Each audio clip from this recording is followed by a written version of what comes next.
जी नाज़रीन, इस वक्त हम मौजूद है क्लॉक टावर में। ब्यूटिफिकेशन का काम तकरीबन आखिरी मरहल में है।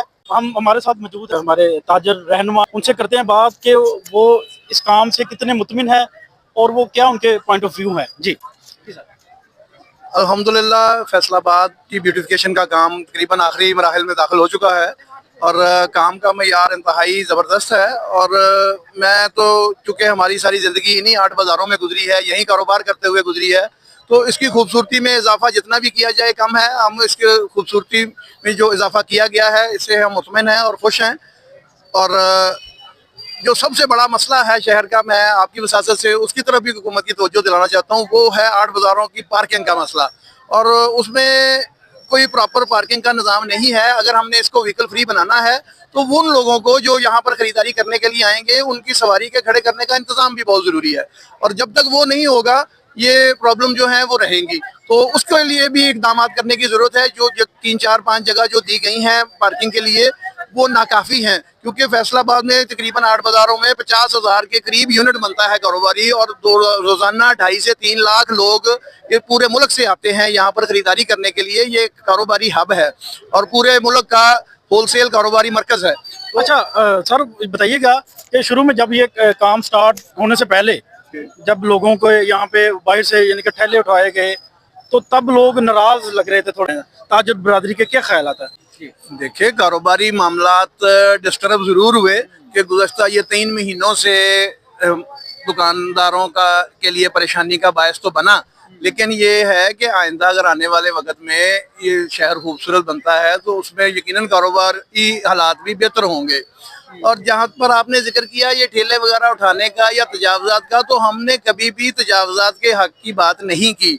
तजावजात किसी भी सूरत में हो, चाहे वो दुकानदार अपने आगे करें या कोई बाहर से आके अपना अड्डा लगाए, हम उसके कतन हक में नहीं हैं। हम दुकानदारों की फेवर की बात हमेशा करते हैं कि दुकानदारों के आगे जो रुकावटें होती हैं वो ख़त्म होनी चाहिए, तभी दुकानों में गाहक आएगा।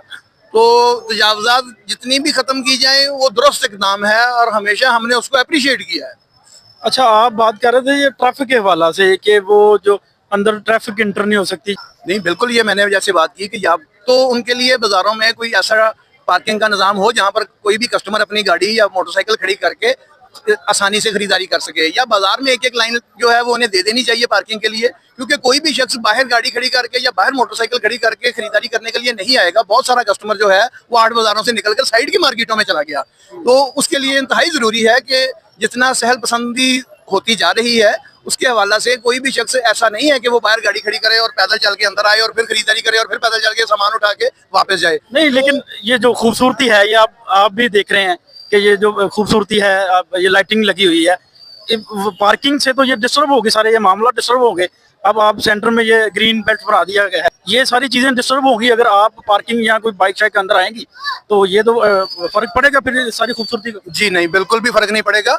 देखें, उसका एक प्रॉपर वे बनाना चाहिए। जैसे ये सारा एक डिज़ाइन किया गया है, इसका ग्रीन बेल्ट डिज़ाइन की गई है, इसकी ब्यूटिफिकेशन को डिज़ाइन किया गया है, इसी तरह ही पार्किंग को भी डिज़ाइन किया जाए, ठीक है। और शहर में बहुत सारी जगह ऐसी हैं, 8 बाज़ारों के अंदर बहुत सारी जगह ऐसी हैं जहाँ पर आसानी से पार्किंग की जा सकती है। तो वो आप कोई पॉइंट आउट करेंगे कि कौन सी ऐसी प्लेस है जहाँ पे इतनी ज्यादा पार्किंग, 8 बाज़ारों की पार्किंग कैसे मैनेज होगी? जी बिल्कुल है। देखें, सबसे पहले तो चिन्नौट बाजार के बाहर एक पार्किंग प्लाजा था जो अरसा दराज से रुका हुआ है। ये 8 मंजिला का प्लान था और उस वक्त के डिप्टी कमिश्नर नूरुल अमीन मैंगल साहब ने ये डिज़ाइन किया था और ताजरों के मशावरत से डिज़ाइन किया था। उसमें 7 मंजिला कार पार्किंग थी और 2 मंजिला मोटरसाइकिल पार्किंग थी। और उसमें दुकानदारों को पास इशू होने थे कि वो अब महाना पास जो उनको मिलता है उसकी बड़ी मामूली सी फीस रखी गई थी कि ये दुकानदार अपनी गाड़ी और मोटरसाइकिल वहाँ पर पार्क करके अपनी दुकान पर आ जाएं। इसी तरह ही जैलगार के पीछे जो जगह है वहाँ पर भी पार्किंग प्लाजा तामीर होना था।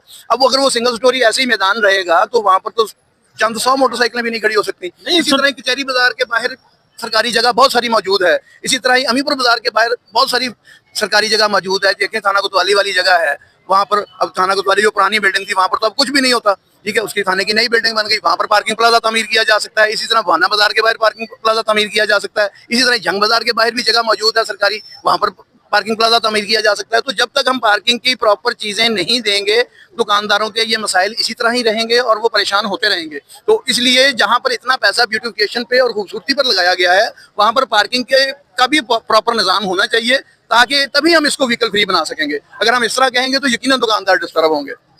जी नाज़रीन, जैसा आपने सुना कि अवाम खुश है, ये जो ब्यूटिफिकेशन का काम कंप्लीट होने वाला है इससे खुश है, लेकिन उनका जो मेन मसला है वो पार्किंग का है कि हमें पार्किंग, ऐसी पार्किंग दी जाए, हर बाज़ार के साथ एक पार्किंग हो जहाँ पे इजीली लोग अपनी बाइक, अपनी कार्स वगैरह खड़ी करके इजीली जो उस बाज़ार में दाखिल हो सकें और अपनी शॉपिंग कर सकें। जी।